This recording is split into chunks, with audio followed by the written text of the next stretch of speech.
이번 주 강의를 시작하도록 하겠습니다. 이번 주 강의 세부 학습 내용을 살펴보면은 다각화의 발전 배경, 기업은 왜 다각화가 필요한가, 다각화의 유형으로서의 한국의 복합기업으로 설명하도록 하겠습니다.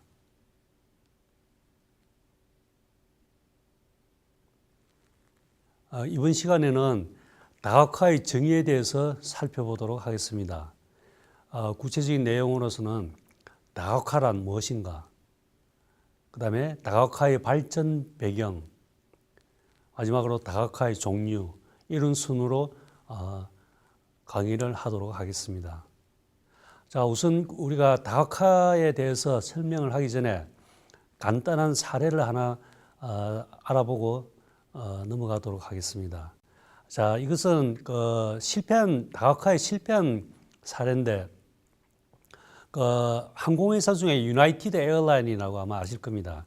그래서 이 표를 보시면은 2006년도 기준으로서 세계 주요 항공사를 밝혀놨는데, 맨 위가 아메리칸 에어라인, 유나이티드 에어라인, 델타, 에어포스, 컨티넨탈 노스웨스트, 브리티시 에어웨이즈, 루프한자, 사우스웨스트 에어라인스, 재팬 에어라인, 이런 순으로 구성이 되어 있습니다. 그래서 이 표에 보면은 전 세계에서 두 번째의 경쟁력을 가지고 있는 회사가 유나이티드 에어라인입니다. 그래서 이번에 소개할 유나이티드 에어라인이 어떻게 해서 다각화에 실패했는지, 그리고 그 시사하는 바가 뭔지에 대해서 알아보도록 하겠습니다.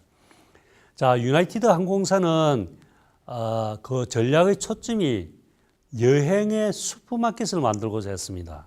그래서 유나이티드 항공사가 가지고 있는 예약 시스템을 통해서 한 번의 예약으로서 비행기, 렌트카, 호텔, 이러한 예약 시스템이 동시에 가능하도록, 그래서 다각화 작업을 해나간 것입니다. 물론 비행기 예약이라든지 렌트카라든지 호텔이라든지 이런 것들은 어떤 다 관련성이 있기 때문에 시너지 효과를 충분히 낼 수 있다고 판단을 해서 시작한 거겠죠. 자, 이를 위해서 1985년도부터 인수 작업에 들어갔습니다. 그래서 첫 번째로 85년도에 헐츠, 렌트카죠. 렌트카에서 세계 제1의 경쟁력을 가지고 있는 회사죠. 인수를 하고, 그다음에 86년에 팬 아메리칸 에어라인, 태평양 노선을 인수를 하고, 87년에 힐튼 호텔, 힐튼 인터내셔널을 인수를 했습니다. 이를 통해서 항공사, 유나이티드 에어라인이죠. 렌트카, 헐츠, 호텔 체인, 웨스턴, 힐튼, 그다음에 예약 시스템, 코비아, 마케팅 MPI 등에서 계열사 간의 시너지를 창출하고자 여행 슈퍼마켓을 만들기로 하고, 그 CEO인 페리스는 기업명을 엘러지라는 이름으로 바꾸어 버렸습니다. 자, 그래서 바뀌고 난 뒤에 여러 가지 문제점이 발견이 됐습니다. 즉 다시 말해서 우리가 다각화를 하고 난 뒤에 일반적으로 나타날 수 있는 여러 가지 문제점이 유나이티드 에어라인에서 나타나기 시작했습니다. 그래서 첫 번째로 보면은 단기간의 대형 인수로 인해서 자금 사정이 악화로 노후화된 비행기에 교체를 하지 못했습니다. 예를 들어서 비행기는 노후화되면은 계속 이게 교체를 해가면서 고객들의 서비스를 해 나가야 되는데 자금이 없기 때문에 비행기 교체 작업을 하지 못했던 것입니다. 그래서 소비자 불만이 계속 커져가는 거죠. 그다음에 가격 경쟁을 통한 경쟁사의 반격으로 8개 도시에 대한 운항 취소 결정과 이로 인해서 노동조합과의 관계가 또 악화됐습니다. 다음에 마지막으로 제일 큰 게죠. 계열사 간의 어떤 시너지 창출이 실패를 했습니다. 예를 들어서 힐튼, 헐츠 이러한 대기업하고 그 시너지 창출을 위해서 많은 돈을 들여가지고 다각화를 시작했는데, 헐츠 같은 경우에는 고객 중에 단지 18%만 유나이티드 항공을 이용하고 그 외에는 다른 호텔이나 항공사들하고 우호관계를 계속 유지하는 거죠. 그리고 유연성이 낮은 인수 전략을 채택함으로써 불리한 조건에서 내부 계열사와의 계획을 체결한 게 문제였습니다. 그래서 경쟁사인 아메리칸 항공사는 아비스와의 전략적 제휴를 추진함으로써 유나이티드 전략에 대응하게 되었던 것입니다. 자, 그래서 1980년대 2월 이후에 LG, 즉 다시 말해서 유나이티드 에어라인에서 LG로 이름을 바꾸고 난 뒤 주가 변동을 살펴보면은 유나이티드 에어라인에서 LG로 이름을 바꾼 뒤 소폭 상승을 하기 시작합니다. 하지만은 힐튼 호텔에 인수를 하고 난 뒤에 비용이 엄청나게 지출이 있고 난 뒤부터 주가가 떨어지기 시작합니다. 그래서 경영 압박을 받기 시작하고 난 뒤에 그때부터 조종사 노동조합이 그 페리스, 즉 다시 말해서 유나이티드 에어라인을 인수하겠다는 조건이 나왔습니다. 그때 수직적으로 상승하게 됩니다. 그러다가 계속 경영 압박을 받고 난 뒤에 다시 또 자금이 유입된다는 설이 나돌고 난 뒤부터 수직 상승하고 난 뒤에 결국에는 CEO가 유나이티드 에어라인의 다각화 실패를 인정을 하고 페리 CEO가 알제리라는 그 이름에서 알러지라는 이름에서 빠져나옵니다. 즉 다시 말해서 퇴출되는 거죠. 그로부터 주가는 급상승하게 됩니다. 자, 그래서 이러한 전체적인 상황을 볼 적에 유나이티드 에어라인은 막대한 돈을 들여서 다각화 작업을 거쳐서 시너지 효과 창출을 노리려고 시도를 했지만 결과적으로 지나친 비용 지출, 시너지 효과 창출의 실패, 이러한 요인들에 의해서 결과적으로 실패의 맛을 보게 됩니다. 그래서 이것은 다각화의 실패한 케이스로서 제가 사례를 선택을 했습니다. 자, 그럼 우리가 이제 본격적으로 과연 다각화, 다이버시피케이션 이라는 것은 뭘까요?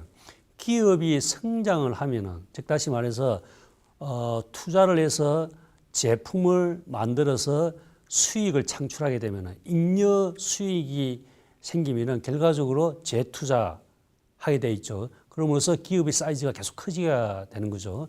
그래서 종업원도 늘어나고 자본금도 계속 늘어나고 이러다 보면은 결국에는 다각화라는 길을 걷게 됩니다. 즉 다시 말해서 뻗어나가는 거죠. 그게 관련이 됐든 비관련이 됐든. 그래서 이것은 어떤 기업의 성장과 필수 불가결한 그런 사건이라고 생각이 됩니다. 그래서 다각화에 대한 정의를 살펴보면은 한 기업이 서로 다른 여러 산업에 참여하는 것을 의미합니다. 그래서 기업이 지속적인 성장 발전을 하기 위해서는 새로운 제품의 생산을 통하여 신사업을 지속적으로 발굴함으로써 성장 잠재력을 극대화시키는 것을 다각화라고 할 수가 있습니다.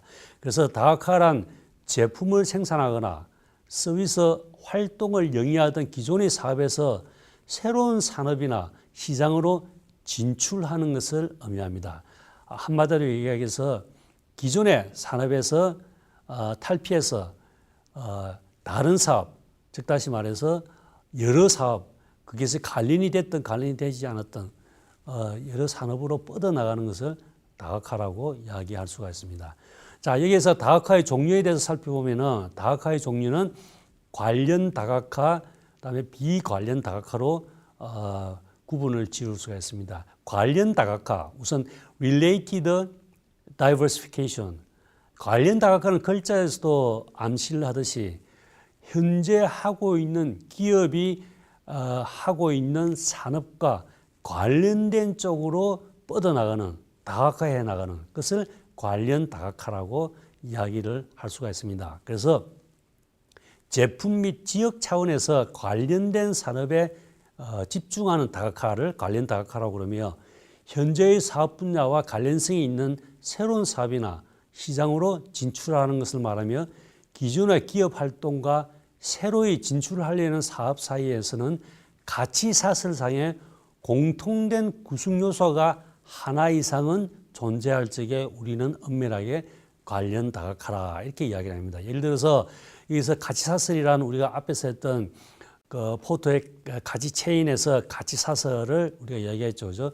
그래서 투입, 생산,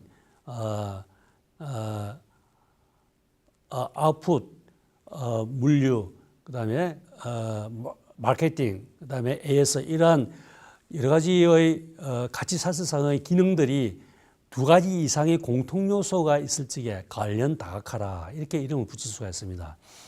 자, 그러면 이 관련 다각화를 했을 적에 과연 기업으로서는 전략적 이점이 뭐가 있을까? 왜 기업은 관련 다각화를 할까?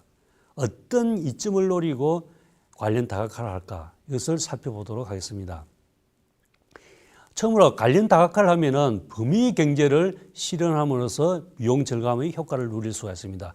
앞에서도 우리가 몇 번 설명을 했지만은 이코노미 오브 스코프, 범위 경제는 두 회사가 각각의 하나의 제품을 만드는 것보다 한 회사가 두 가지 제품을 만드는 것이 훨씬 더 경제적이라는 것입니다. 왜냐하면은 투입 요소도 같고 생산 방식도 같기 때문에 훨씬 더 경제적으로 제품을 생산할 수 있다는 것입니다. 그래서 관련 다각화를 하면은 결국에는 같은 범위에서 제품을 생산할 수 있기 때문에 투입 요소가 드는 비용을 훨씬 줄일 수 있다는 것입니다. 다음에 두 번째로 전략적 이점으로서는 기존 사업의 유사성으로 인한 사업 수행에 따르는 위험의 감소를 할 수가 있습니다. 왜냐하면은 이미 현존 사업에서 현재 하고 있는 사업에서 경험을 축적했기 때문에 새로운 사업이 관련 경험이 관련된 것이기 때문에 어느 정도 위험은 줄일 수가 있다는 것입니다. 그래서 그런 의미에서 관련 다각화가 유리하다는 것입니다. 다음에 기업 전체의 수익과 매출로 보충할 수 있다는 것입니다. 관련 다각화는 여러 가지 관련된 사업에 진출하는 것이므로 기업 전체의 수익과 매출로 보충할 수 있다는 것입니다.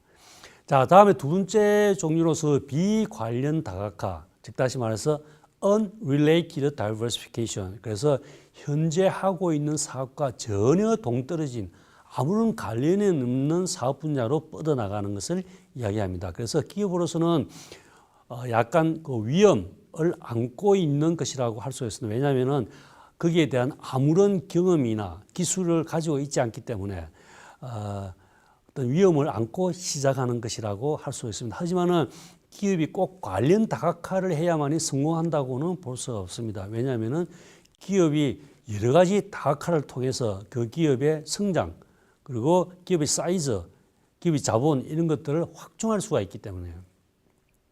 자, 그래서 비관련 다각화를 살펴보면은 기존의 기업 활동과 전혀 관련이 없는 새로운 분야로 진출하는 것을 우리는 비관련 다각화라고 이야기를 합니다.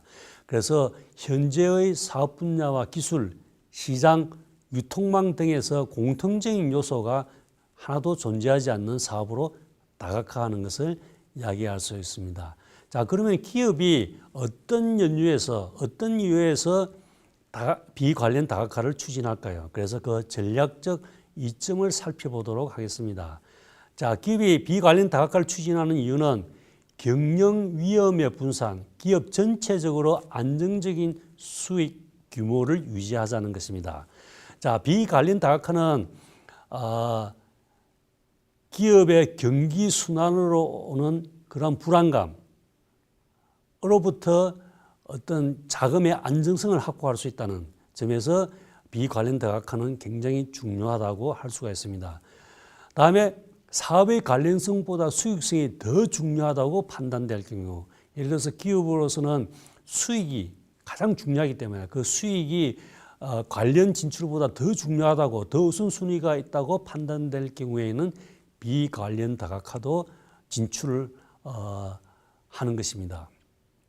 다음에 세 번째로 외부로부터의 특별한 매력적인 기회가 주어질 때, 예를 들어서 어떤 정부의 부실 기업을 정리했을 적에 이럴 경우에 기업으로서는 싼 값에 비교적 저렴한 값에 기업을 인수하고 그쪽으로 뻗어나갈 수가 있습니다. 그럴 경우에는 기업은 비관련 다각화로 진출을 할 수가 있는 거죠. 다음에 산업 간의 수명 주기 사이클의 차이를 상쇄시킴으로써 전체적인 안정성을 확보하는 것입니다. 예를 들어서 산업 수명 주기라는 게 있죠. 그래서 산업이라는 것이 계속 영원히 성숙되고 수익을 창출하는 것은 아닙니다. 그래서 성숙하다 보면 언젠가는 쇠퇴기를 맞을 수가 있고 그렇게 보면은 기업이 수익이 떨어지게 됩니다. 이럴 경우에는 기업이 비관련 다각화로 진출이 되어 있는 곳에서 새로운 수익이 창출이 되도록, 그래서 자금원이 확보가 되고 전체적인 기업 전체적인 차원에서 자금의 안정성을 찾을 수 있도록 만들어줘야 될 것입니다. 그럴 경우에는 비관련 다각화가 굉장히 큰 역할로 할 수 있다고 할 수 있습니다. 자, 그 다음에 다각화의 방법에 대해서 알아보도록 하겠습니다. 다각화의 방법은 우리가 내부 개발과 기업 인수합병, 그 다음에 합작 투자, 그 다음에 전략적 제휴 이런 방식으로 다각화를 할 수 있는데 첫 번째 내부 개발에 대해서 알아보도록 하겠습니다. 내부 개발은 기업이 스스로 새로운 사업부나 기업을 설립함으로써 신규 사업에 진출할 것을 하는 것으로 설명할 수가 있습니다. 이런 것은 기업이 천천히 기술이나 경험을 체득하면서 새로운 사업에 진출하는 것을 의미할 수가 있습니다. 물론 여러 가지 장단점이 있겠지만은 위험도 많이 도사리고 있겠죠. 그죠? 그래서 기업이 사업 전개에 필요한 능력과 자원의 상당 부분을 확보하고 있는 경우에, 즉 다시 말해서 쉽게 말해서 자신이 있는 경우에 이 분야는 할 수 있겠다 하고 자신이 있을 경우에는 내부 개발을 시작하는 것입니다. 그 다음에 시간적 여유가 충분할 경우, 앞에서 이야기했듯이 내부 개발은 기업 자체 내에서 서서히 기술과 경험을 축적해 나가면서 다각화를 이루는 것입니다. 그렇기 때문에 시간적 여유가 상당히 많이 걸립니다. 하지만은 그 기술은, 그 경험은 고스란히 기업의 핵심 자원으로 돌아가겠죠. 그래서 장단점이 있다고 볼 수가 있습니다. 그래서 시간적 여유가 충분하다고 할 경우에는 내부 개발을 선택하겠죠. 그다음에 전략적으로 핵심 사업이라고 판단될 경우, 조금 전에 설명했듯이 스스로 개발해서 경험, 기술을 축적해 나가면서 이루어진 다각화는 결국은 그 기업의 핵심 역량으로 자리를 잡을 것입니다. 그래서 이러한 것들은 전략적으로 핵심 사업이라고 판단될 경우에는 내부 개발로서 다각화를 이루어야 될 것입니다. 다음에 기업 인수 및 합병, 진입 장벽의 극복이 용이하고 공급자와 유통망, 상표 인지도가 활용할 수 있다는 장점이 있습니다. 그래서 기업 인수합병은 기업을 새로이 사들이는 것이죠. 사들여 가지고 우리 기업화시키는 것입니다. 이럴 경우는 여러 가지 비용도 많이 들고 문화 간 충돌이라든지 여러 가지 문제점을 낳을 수가 있지만은 장점으로서는 빠른 시일 내에 유통망이라든지 그 기업이 가지고 있는 고유의 상표 인지도라든지 이런 것들을 한꺼번에 안을 수 있는 장점을 가지고 있죠. 혹은 또 시장에 빨리 진입해야 된다든지 이럴 경우에는 인수합병이 맞겠죠. 그래서 인수합병에 대한 대가를 너무 많이 치를 수 있다는 문제가 생길 수 있고, 피인수 기업의 능력과 자신이 취득기업의 적절히 이전되지 않을 수가 있다는 것. 즉 다시 말해서 기업을 인수합병을 할 경우에는 그 기업이 가지고 있는 능력을 시너지 효과로 충분히 활용할 자신이 있다고 판단되기 때문에 많은 비용을 들여서 기업을 인수합니다. 하지만은 그러한 기술이나 그러한 능력들이 이전이 되지 않을 경우에는 기업은 엄청난 낭패를 볼 수가 있죠. 그래서 이런 것들이 문제가 될 수 있습니다. 다음에 문제로서는 문화적인 격차를 줄이는데 시간을 낭비할 수가 있습니다. 예를 들어서 이것은 기업을 하나 받아들이는 것입니다. 그렇기 때문에 그 기업이 가지고 있는 고유한 문화, 관리 체계 이러한 것들은 우리 기업에 흡수되기까지에는 상당한 시간이 필요하며 인내가 필요할 것이라고 생각이 됩니다. 그래서 이런 것들은 어떤 문제점이라고 생각을 할 수가 있습니다. 다음에 합작 투자, joint venture, 기업이 공동 출자를 통해서 새로운 회사를 설립하는 것을 말합니다. 사업 개발에 필요한 작은 비용을 줄이고 위험을 분산시킬 수 있다는 장점을 가질 수도 있고, 각 회사의 단점을 보완하고 장점을 활용할 수 있다는 것입니다. 그래서 만약 위험 시에 손실을 최소한 줄이고, 그리고 내가 부족한 부분을 다른 회사에서 받을 수 있다는 점에서, 그리고 융통성을 많이 가질 수 있다는 점에서 합작 투자가 많이 활용이 됩니다. 다음에 다각화 전략의 대안으로서 전략적 제휴를 들 수가 있습니다. 즉 strategic alliance, 전략적 제휴, 즉 다시 말해서 적과의 동침이죠. 전략적 제휴를 통하여 새로운 사업 기회를 개발하기 위해 감수해야 할 비용과 위험을 절감할 수 있다는 것입니다. 자, 이러한 다각화를 우리가 쭉 살펴봤는데 사실상 다각화를 분류를 한다는 것이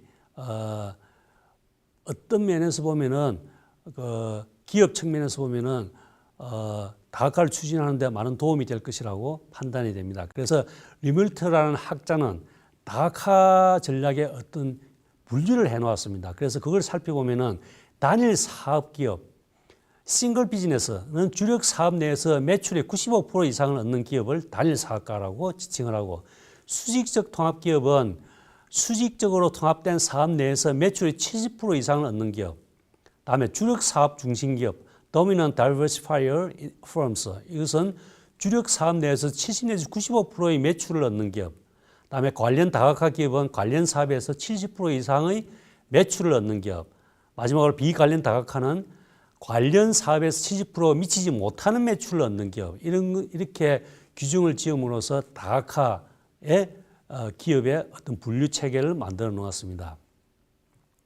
자, 그 다음에 다각화의 요인 중에서 많은 요인에서 우리가 실패했을 경우에 보면은 가장 큰 요인이 다각화에 드는 비용이라고 볼 수 있습니다. 그래서 우리가 이 부분을 다시 한번 살펴보도록 하겠습니다. 다각화의 실패 요인.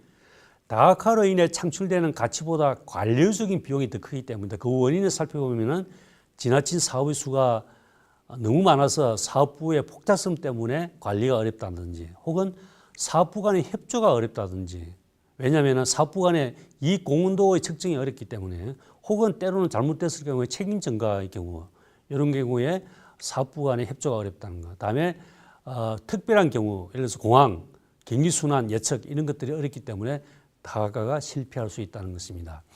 자, 그럼 여기에서 우리는 다각화의 어떤 그 발전 배경, 어떻게 해서 다각화가 이렇게 이끌어져 왔는지 미국을 중심으로서 살펴보도록 하겠습니다.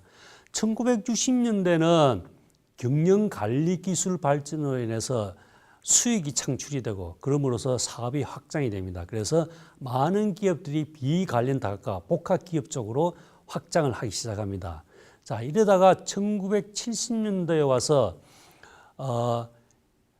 기업들이 자각을 하기 시작합니다. 즉 다시 말해서 너무 지나친 글로벌화, 다각화, 비관련 다각화에 대한 비효율성에 대해서 자각을 느낀 나머지 다시 정리 작업, 비효율적인 사업 정리 작업에 들어가게 됩니다. 이때 사용되었던 기법들이 우리가 앞에서 공부했던 포트폴리오 분석 기법들이 주로 활용이 됩니다. BCG 매트릭스나 맥킨지 매트릭스가 이때 주 역할을 했던 시대죠. 그리고 1990년대에 와서는 핵심 역량적 접근법이 시도됨으로써 기업마다 구조조정이 일어나며 대부분의 기업들이 주력 사업으로 회귀하는, 즉 다시 말해서 비효율성을 제거하고 손실을 끄는 비관련 사업부들을 철저하게 배제하고 구조조정함으로써 수익 창출에 열을 올리는 그런 시대가 1990년대에 도래하게 됩니다. 자, 이것을 우리가 그 표로서 다시 살펴보면은 1990년대에 일반적인 경영 관리 기술, 효율성을 높이는 경영 관리 기술이 등장함으로써 기업들은 생산성, 효율성이 높아집니다. 그럼으로써 새로운 이익들이 많이 창출이 되죠. 그래서 기업들은 투자할 곳을 찾게 됩니다. 그러다 보니 결국에는 다각화에 대한 접근이 시작이 됐는데 비다각화, 즉 다시 말해서 복합기업, 콩글로머레이트의 기업이 등장하게 됩니다. 그래서 콩글로머레이트 기업이라는 것은 복합기업을 말합니다. 비관련 다각화의 전형적인 형태를 들 수가 있습니다.